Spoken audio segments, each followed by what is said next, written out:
பற்றி நன்றாக தெரியும். அவை என்பது வயது மற்றும் அறிவால் முதிர்ச்சி அடைந்தவர்கள் அல்லது தவப்பெண் என்று பொருள் வரும். ஔவையார் பேரில் தமிழகத்தில் 4 புலவர்கள் பல்வேறு காலகட்டங்களில் வாழ்ந்ததாக வரலாறு கூறுகிறது.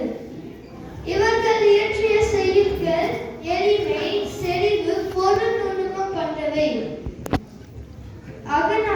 அகநானூறு, தொல்துறை, நற்றிணை போன்ற நூல்கள் இவர்கள் இயற்றிய செய்யுட்கள் காணப்படுகிறது.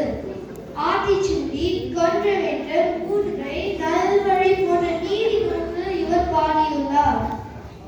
ஞானக்கூறல், விநாயகரின் அகவல், 4 கோடி பாடல்கள் போன்ற நூல்கள் இவர்கள் இயற்றிய பிற நூல்கள் ஆகும். பிடித்த நூல்கள் ஆத்திச்சூடி மற்றும் கொன்றவேந்தன்.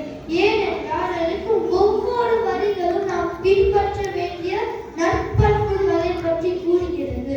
உதாரணத்துக்கு கொன்றவேந்தன் என்னும் எழுத்து கணக்கிடத் தகும், அதாவது கணக்கும் இலக்கியங்களும் கண்களை போல சிறப்பானவை.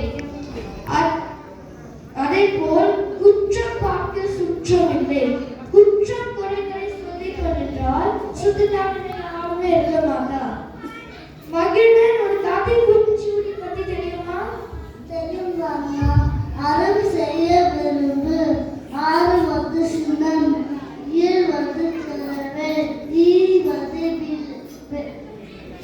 விளப்பே, உடையது விளம்பே, ஊக்கமது கைத்தே, எஞ்செழுத்து எழவே, ஏற்பது கட்சி, ஐயமிட்டு உன் ஒப்புரவு ஒழுக்கு, ஓதுவது ஒழியல், அவ்வியம் பிசிலக்கம் சுருக்கே.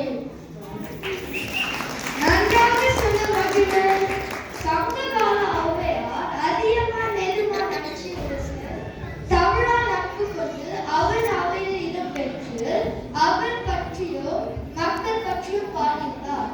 இதே போல் தமிழால் நட்பு கொண்ட ஒரு புலவர் தெரியுமா சச்சின்?